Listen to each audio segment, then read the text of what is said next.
Hi everybody, John Boudreau here in Rhode Island, in beautiful Rhode Island. It was a beautiful morning this morning, incredible sunrise. And I just wanted to touch base with you about our latest blog that we wrote around the 4 profit leaks that you can experience within your business. And I'm going to start to try to do these video vlogs, if you will, a little bit more frequently to kind of talk about the different issues that I think small businesses face. And at Envisionable, what we're trying to do is we're trying to help a small business. So what's a small business? Anywhere from, a business doing anywhere from about 2 million to about maybe even 25, 30 million dollars in revenue. Try to help those businesses execute on the vision that's trapped up in the business owners' minds. And a lot of times there's barriers that keep or prevent businesses from executing on their vision. And so, but in this latest blog, we talk about the 4 different profit leaks, and it's actually a 4 blog series. We're in series number 2, and this part of the series talks about another profit leak, which is sales.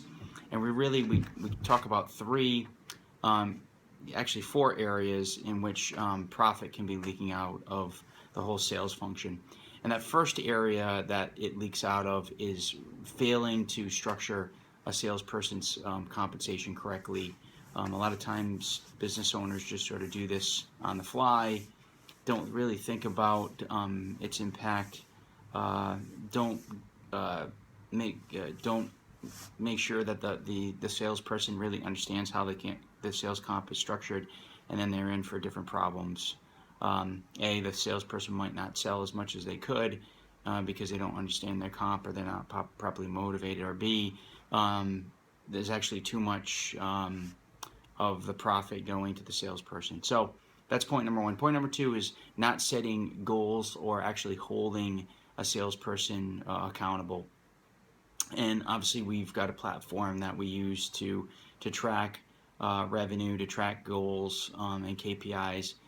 And if you don't clarify the goals for each salesperson, what their quotas are, what you're expecting out of them, of course they're not going to deliver to those expectations, and there's profit leaks.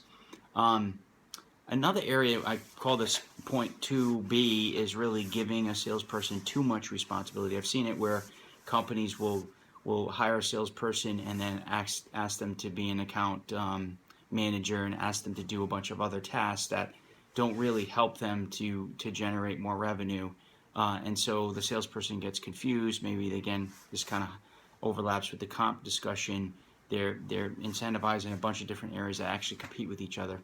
So that's point number 3. And point number 4 is a little bit more complicated, but it's around failing to understand the cost to acquire a customer. And so, any business, really the big challenge is acquiring new customers at a low enough cost that it really makes sense and the business scales. And so what does it cost you to acquire each new customer, and what's the lifetime value of that customer? And really this should be probably about a 5-to-1 ratio in terms of what you're going to receive in terms of revenue from that customer to what it costs you to acquire them. So head on over to our blog, take a look at it. There's a lot more detail over there, but I'm going to try to do these quick, 2-3 minute videos with each blog. I got to get out of my own comfort zone and do new things, and so hope you appreciate the video, and have a great weekend. Bye-bye.